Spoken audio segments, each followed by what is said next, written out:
Então, vamos lá, pessoal. Química da semana do dia 10 a 14 de maio de 2021. Ainda eu vou acertar o jeito de escrever as datas. Então, literatura que a gente está usando, a que a gente já tinha comentado anteriormente, né? Então, primeiro, o que a gente vai falar hoje, classificação da matéria. Como a gente classifica a matéria, as substâncias, as partículas e tudo mais. Então, a gente tem matéria, que aí pode ser essa caneta, o rolo de durex, a garrafinha de água. Então, ou seja, qualquer coisa é matéria. Aí a gente tem as matérias de substância pura e a substância pura elementares, que aí são, eu vou separar uma de cada vez, e as substâncias puras compostas. Temos essa. E também temos as misturas. Aí temos mistura homogêneas e heterogênicas ou heterogêneas. Então, a gente tem praticamente, a gente pode dividir em dois grandes grupos. Desses dois grandes grupos, cada um se divide em dois grupos. Então, a gente pode classificar a matérias em 4 partes, em 4 tipos de matéria. Podemos classificar. Então, vamos começar pela substância pura. Temos a substância pura simples, são aquelas formadas por um único átomo de um mesmo elemento químico. Então, o O2, que é o oxigênio, que a gente respira, o gás, o oxigênio que respiramos. O alumínio, o hélio, o gás hélio, aquele que faz as bexigas flutuar. O ferro, o cobalto, o césio, o iodo, são substâncias puras simples. E temos as substâncias compostas, ou simplesmente compostas, que aí são formadas de mais um tipo de átomo, de elemento químico, né? Então, o exemplo clássico é a água. É nosso mais clássico dos elementos, das substâncias compostas, é a água, que até então é a que dá origem à vida no planeta Terra, e a gente chama na química como o solvente universal. Praticamente quase tudo a gente pode dissolver em água, algumas coisas específicas a gente usa em outros tipos de solventes, mas a água a gente trabalha como o básico de todos. Então a gente tem tanto que a água é padrão para diversas coisas. Então a temperatura de fusão, que é quando vira líquido a uma pressão atmosférica, é 0 graus no nosso termômetro. A de ebulição, que é quando alguma coisa começa a evaporar, é de 100 graus, tudo a uma pressão atmosférica, então, ou seja, baseado na água. E a densidade dos materiais a gente calcula na da água também, 1 grama por ml, que é 1 grama por centímetro cúbico também, né? A gente pode escrever 1 por ml ou centímetro cúbico. Então, também pode variar conforme for. ml é o que a gente usa normalmente na química. Na física, a gente usa centímetro cúbico. Aí temos, dentro das substâncias simples, que é formado de apenas um átomo, temos a alotropia, que, por exemplo, o oxigênio. O gás oxigênio ele é formado por 2 átomos de oxigênio. Que ele é formado. Então, é um gás incolor, inodoro, essencial para a vida, e um diátomo, que é de 2 átomos, né? Composto de 2 átomos. Então, ou seja, é um gás. Se, por acaso, o gás oxigênio se juntar com mais um átomo de oxigênio, a gente vai fazer o ozônio, que é o gás ozônio. É o mesmo gás da camada de ozônio. Tá? É um gás azul claro, por isso que o céu é azul. Tem cheiro irritante, é bactericida e é um triátomo, né, que é formado por 3 átomos. Essa parte aqui, por ser bactericida, o excesso de ozônio mata. Então, ou seja, em uma atmosfera tem muito ozônio, a pessoa fica sem o oxigênio, porque ela precisa do quê? Do gás oxigênio, 2 átomos de oxigênio para poder respirar. Se tiver uma molécula com 3 átomos, não o corpo, o organismo, o corpo humano, o pulmão, ele não consegue processar isso daqui para podermos ser essencial para a vida. Então ele A pessoa se sufoca por falta de oxigênio. Então, por isso que a gente fala que é um bactericida, que ele mata as bactérias, fungos e outras coisas indesejadas, né? Tipo assim, normalmente usa para fazer esterilização de equipamentos, equipamento cirúrgico, existe esse tipo de, de tratamento.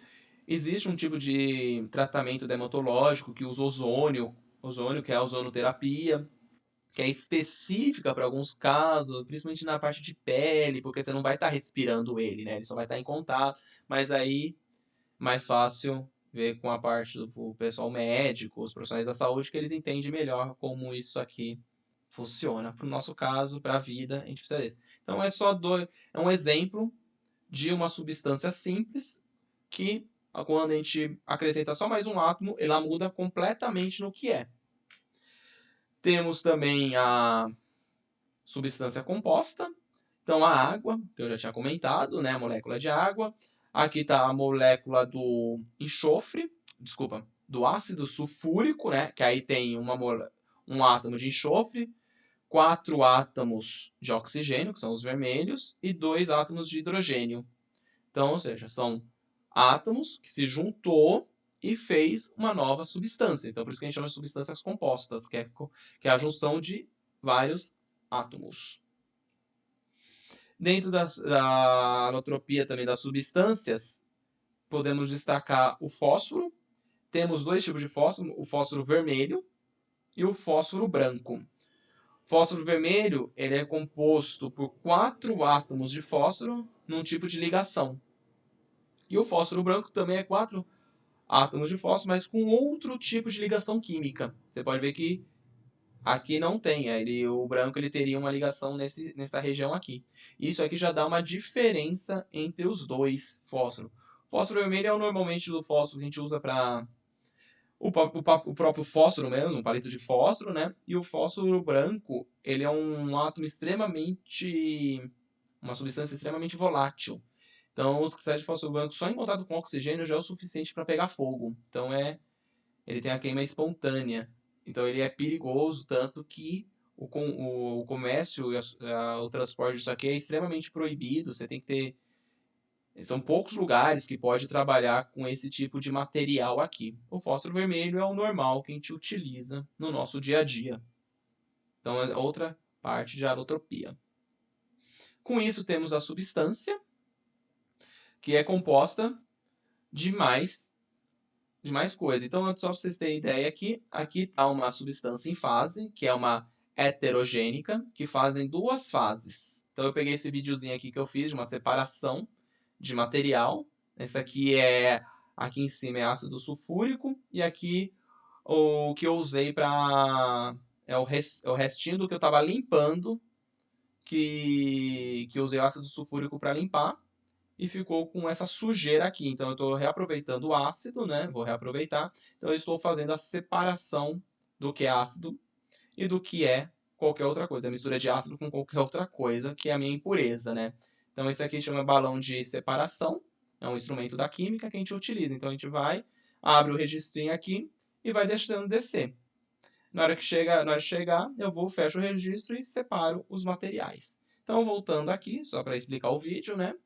Então, as misturas homogêneas são os solúveis, os verdadeiros, que se transformam em uma fase. Então, ou seja, se pegarmos, por exemplo, água e colocarmos açúcar e mexer, a água se dissolve, o açúcar se dissolve inteiro na água. Você não consegue mais ver partículas de açúcar na água. Se você olhar a água com açúcar, você acabou de misturar, e a água comum, você não consegue diferenciar visualmente. O outro é o álcool hidratado. Todo o nosso álcool que a gente utiliza é álcool hidratado. Então, tanto que a gente tem o álcool 70% e o álcool comercial, que é o 46%, né?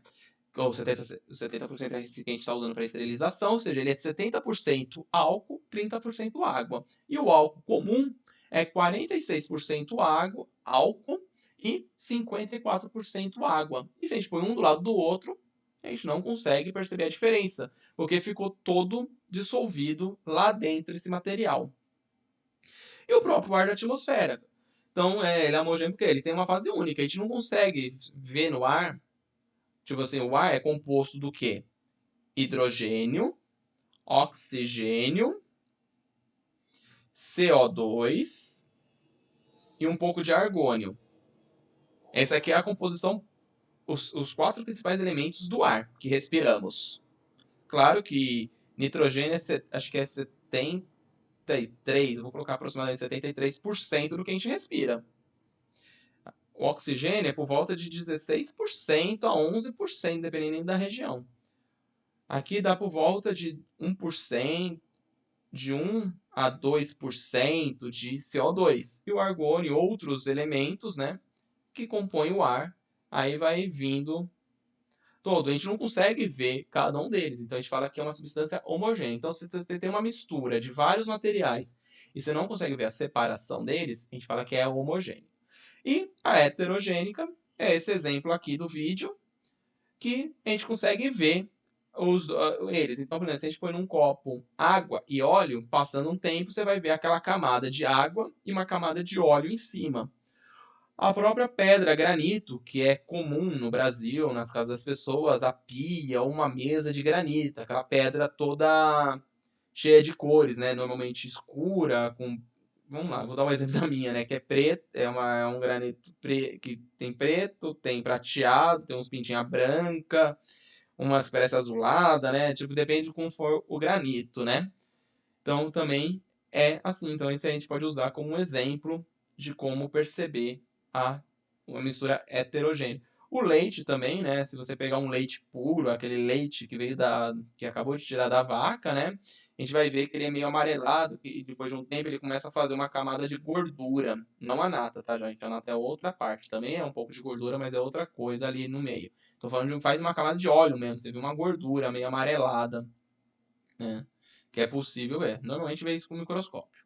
Mas quando o leite é puro, acabou de tirar da vaca, a gente consegue perceber isso também. E outras coisas que se você for ver, dá pra ver, né? Como mistura. Por exemplo, o café. Quando a gente toma café, ele é uma mistura homogênica, que a gente não consegue ver. A gente vê toda aquela massa escura, preta, né? Que é o café e a água e o açúcar lá dentro, tudo misturado. Se você põe muito pó de café, vai chegar uma hora que vai ter tanto café que ele não vai conseguir dissolver na água. Aí vai ter um pouquinho que é o heterogêneo, aí vai dar aquela decantada que a gente chama, que ficou um cafezinho no fundo, né? Então, um exemplo aqui, né? O ar atmosférico, a água do mar e a gasolina são exemplos de mistura. Considere os seguintes sistemas em condições ambientais normais, né? E constituindo. Então, oxigênio. Gás oxigênio, gás nitrogênio e gás carbônico e carbônico e gás argônio. 2. Água líquida, sal de cozinha dissolvido em água. E 3. Gasolina e álcool. Qual é o número de fases de cada sistema e sua classificação? Então, ou seja, a gente tem 1, 2 e 3. Quantos fases eles podem fazer? Fase é o quê? Essa separação. Então, temos a primeira mistura, apenas uma fase, que é o quê? Que é o ar atmosférico. Oxigênio, nitrogênio, carbono e argônio, a gente não consegue perceber essa diferença. Então, a gente fala que é uma única fase. E homogênica, que a gente não vê. A mistura 2, que é a água e sal de cozinha.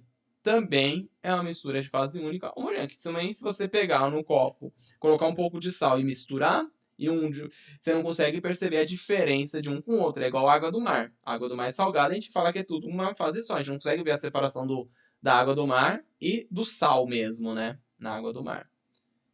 E a gasolina, ela é 2 fases. Porque a gasolina e o álcool, eles não se misturam. Se você colocar lá, chacoalhar e deixar um tempo, depois eles vão começar a se separar. Então a gente fala que é heterogênico, tá? Toda a gasolina, só uma curiosidade, toda a gasolina tem mistura de álcool. A gasolina aditivada, ela tem o quê? Menos álcool, mas ela tem álcool também. Então, uma das coisas que eles vê se a gasolina está adulterada é o quê? Para ver se faz essa divisão de fase. Então, por isso que o pessoal da ANP, Agência Nacional de Petróleo, ANP, Agência Nacional de Petróleo, quando faz fiscalização, PROCON, faz fiscalização nos postos de gasolina, uma das coisas que eles fazem é que eles tiram uma amostra da gasolina lá, comum, põe lá na proveta. Proveta é uma vidraria. Não tem nenhuma aqui agora. É mais ou menos isso daqui. É um tubo compridão, aí tem a base dele aqui, e ele tem várias escalinhas aqui que são os ml, né? Então 1 ml, 2, 3 e assim vai, né? Os ml. Aí eles enchem até aqui. Vamos supor 100 ml. Aí eles enchem de gasolina que eles tiraram do posto. Aí, o que acontece? Depois de um tempo lá ela parada, vai acontecer o quê? A gasolina vai ficar aqui embaixo, que a gasolina é mais densa que o álcool, então aqui fica a gasolina. E aqui em cima ficaria... Cadê o mouse? Ih, perdi o mouse. Aqui. Aqui em cima ficaria o álcool. Então eles conseguem falar, tem tantos por cento de gasolina, de álcool nessa gasolina. Ah, tá dentro dos padrões. Legal, não tá fora dos conformes. Ah, então o posto é atuado, e tem todas aquelas coisas que a gente já sabe que acontece. Então, é um exemplo de sistemas heterogênicos, né? Que você consegue ver pela diferença da gasolina e do álcool dentro aqui. Só que, teoricamente, se você pegar a gasolina, colocar um tempo lá, ele vai começar a fazer isso. Dá para poder fazer num copo, você vai ver a separação, né? E o B aqui, se fosse adicionado água no terceiro sistema, quantas fases apareceria? O certo seria compor 3 fases: água, álcool, gasolina. A do álcool, água e álcool, nesse caso aqui, a gente não consegue ver muito bem. Porque o álcool combustível ele é diferente do álcool etílico. Etílico? O álcool etílico é esse álcool que a gente usa na limpeza, esterilização, esse álcool comum nosso. Ele é um pouco diferente. Ele tem uma densidade um pouco diferente. Então ele separa. Então é possível ver. Tá? Mas a grosso modo, a gente fala que é 3 fases e é um sistema então heterogêneo. Aí com isso, temos as fases da matéria, que aí a gente pode chamar sólido, líquido e gasoso. A gente vai usar a água como base para todos, tá, pessoal? Então a gente vai usar a água. Praticamente foi, acho que 2015, foi colocado como estado da matéria o plasma.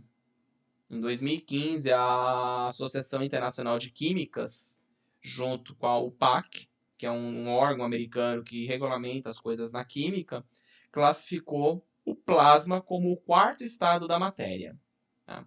Eu não vou entrar em questão do plasma, porque a gente precisa de conceitos maiores de física e de química para entender um pouco o plasma. Mas a gente vai falar deles ainda no longo desse ano. A gente vai falar de novo. Vamos trabalhar só com gás, sólido e líquido, ou vapor de água, né? A água líquida, gelo e vapor de água. O plasma seria os íons. Seria um elemento com íons. Aí a gente vai deixar mais para frente, para quando a gente for falar de íons, que a gente vai falar sobre os elementos. Aí vai ter uma diferença lá, na hora que a gente faz uma reação química, vai ter íon sobrando, íon faltando. Aí entra esse sistema do plasma aqui. Então, por enquanto, não vamos trabalhar nessa parte. Só vamos trabalhar sempre sólido, líquido e gasoso. Então, com isso, a gente tem o famoso ciclo da água, o ciclo de fase da água. Então, temos a água líquida. Se a água líquida passa para gelo, ela solidifica, é solidificação. Se o gelo passa para a água, é a fusão. Aí, se a água passa para vapor, é a vaporização. E se o vapor passa para a água, é a liquefação ou condensação.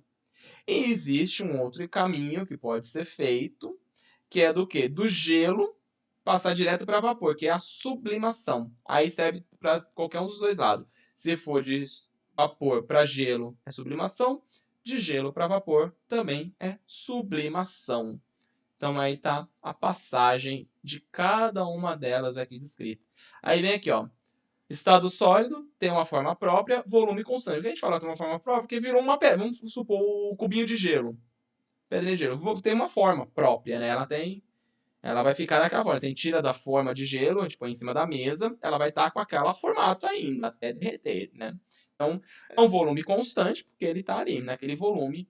E o arranjo das partículas, das moléculas, é ordenado e muito próximo. É uma atração muito forte e pouca liberdade. Ou seja, as moléculas ficam paradinhas, o gelo fica estático lá paradinho. Se a gente está falando da água, ela está no estado líquido. A forma do recipiente, então, seja, depende, se a gente colocar no copo, o formato da água vai ser o formato do copo, se a gente colocar num outro recipiente, vai ser o formato do recipiente. O volume é constante, porque sempre vai estar naquele volume, a gente enche, vai ter aquele volume de água. O arranjo desordenado e muito próximo. É desordenado porque a gente pode fazer o formato que quiser. A agregação é forte e o movimento relativo tem um grau de liberdade, então a gente consegue modular ela. E o vapor de água é o gasoso. Qual recipiente? No que tiver. Vamos pegar um exemplo, uma bexiga de ar. Se a gente encher essa bexiga com vapor, ela vai fazer o formato da bexiga, né? O volume também depende do recipiente, porque o ar você pode comprimir ele, então ele vai ficar com uma pressão maior, uma pressão menor. Isso a gente vai deixar para as outras aulas mais para frente, a gente fala de pressão, para definir isso, né? Então, só lembrando isso. É totalmente desordenado, né? E muito distante uma partícula da outra, porque é vapor, né? É gás, né? Tem uma partícula onde tem alto grau de liberdade. E nenhuma forma, praticamente nenhuma agregação não tem nenhuma, né? É o vapor, fica ali. Então esses são os 3 estados da matéria. Na vaporização, a gente tem 2 tipos ainda, a evaporação e a ebulição. A evaporação, eu vou dar o exemplo aqui, tipo de manhã, quando tem aquele nevoeiro. É esse aí que, tipo, naturalmente acontece em temperatura ambiente. Por causa de condições climáticas, pressão atmosférica, a água passa do seu estado líquido para o seu estado de vapor gasoso de forma natural em temperatura ambiente. E a ebulição é o estado forçado. A gente pega essa água e aquece ela até virar vapor. Então a gente está forçando a produção de vapor de água. Aí não importa a pressão que esteja. Então tem essas 2 diferenças. Evaporação é natural e ebulição é do modo forçado para criar vapor. Temos a curva de aquecimento e resfriamento, né, do gelo, vou colocar aqui, né? Aqui tem o textinho que nada mais é do que isso daqui. Então, no eixo Y, temos a temperatura e no eixo X temos a quantidade de calor. Calma, que quantidade de calor depois a gente vê. Que aí a gente quer só ver esse pedacinho aqui. Então, de menos 20 graus a 0 graus, a água é sólida. De 0 graus no 0 graus, a água ela pode estar em 2 estados, sólido ou líquido.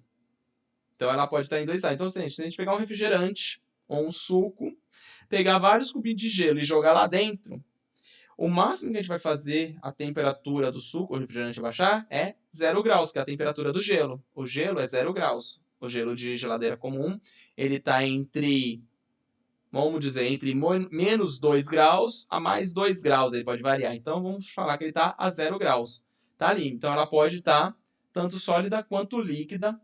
A água pode ficar. Depois que passa disso, ela vai estar no estado líquido até quando? Até 100 graus. Ela vai estar no estado líquido. Quando chegar a 100 graus, a água vai estar líquida e vapor. Aí ela vai manter. Ela só vai se transformar em toda vapor quando ela passar dos 100 graus. Aí vai embora. Então ela vai ficar nesse intervalo aí também. Quando a gente vê na panela lá água fervendo, a gente sabe que a água ali ela está a 100 graus. Porque ela não saiu toda a água, porque para sair toda a água da panela por evaporação tem que evaporar tudo, então não vai ter mais água líquida. Só vai ter vapor que vai ter ido para a atmosfera. Então, nesse caso, a gente sabe que a água está a 100 graus. Isso, gente, essa temperatura é situações ideais. Em São Paulo, a água ferve a mais ou menos 96 graus Celsius. aqui em São Paulo por causa da altitude e da pressão atmosférica. Então ela tem essa variação conforme vai indo os lugares. Na praia, ela ferve a 100 graus Celsius. Caso que a altitude é menor, aí muda. Não é a praia é mais calor, não. É só porque a altitude é menor. Então aí tem diferença na pressão atmosférica. E temos o diagrama de fase, que determina para uma determinada substância, né, quais são as condições de pressão e temperatura em qual fase ela vai estar. Então a gente tem dois tipos de diagrama. Esse aqui é o mais comum, tá? E esse aqui a gente fala que é o que acontece em alguns líquidos, principalmente na água, porque a água, quando ela solidifica, ela aumenta de tamanho, então ela tem essa pequena variação. E 95% de todas as outras coisas no planeta trabalha com esse diagrama aqui. A água e poucas coisas que trabalham com esse diagrama. E 95% podemos dizer que está aqui. Então, sabendo as temperaturas, a gente pode saber, e a pressão atmosférica, a gente sabe em que condição ela está, o material. Ele pode estar sólido, líquido ou gasoso. Ele pode mudar. Esse aqui diagrama a gente vai falar mais para frente de novo sobre ele. E temos o ponto crítico, né, a temperatura crítica, que é o ponto que virou tudo gás. Passou do ponto vapor, não tem mais nem como voltar a ser o que era. Então, vamos supor, a água vai chegar numa temperatura, se a gente conseguir esquentar ela a uma certa pressão, a gente vai chegar numa temperatura que a gente fala que chegou no ponto crítico. A gente conseguiu fazer a separação da molécula. A gente separou o hidrogênio do oxigênio. Mas isso aqui é uma condição muito específica para na água chegar nessas condições aqui. Tem outros materiais que é mais fácil fazer chegar nessas condições. Vamos sempre usar a água para o nosso caso aqui. Só para lembrar que existe esse ponto específico aqui. Então tá dois videozinhos aqui também, gente, de como fazer a água ferver sem fogo em temperatura ambiente, só mudando a pressão. Você vai ver a água de líquido passando para gasosa, só mudando a pressão atmosférica. Então, por isso que eu falo em São Paulo, a água ferve a 96 graus Celsius. E se a gente diminuir a pressão, mais fácil vai ser ferver essa água. Só para você ter uma ideia, no Everest, lá quando os alpinistas vão fazer as coisas, quando eles chegam no último acampamento, lá acho que está por volta dos 8.000 e alguma coisa, 7.000 e alguma coisa metros, eles conseguem ferver a água a 20 graus Celsius, por causa que a pressão lá é tão baixa que a 20 graus Celsius a água já ferve.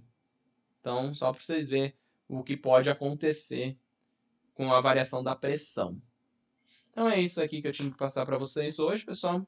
Então, vocês sabem mais ou menos como tirar as dúvidas, me mandar e-mail, perguntas, essas coisas. Lembrando que tem os dias que eu estou lá na escola. Para quem está fazendo o presencial, consegue me ver na segunda e na quarta-feira de manhã, né? Quem está no presencial de português e matemática. Os demais pode mandar WhatsApp, e-mail, qualquer coisa. Ainda essa semana também vou passar um forms sobre esse assunto aqui também. Então, até mais, pessoal.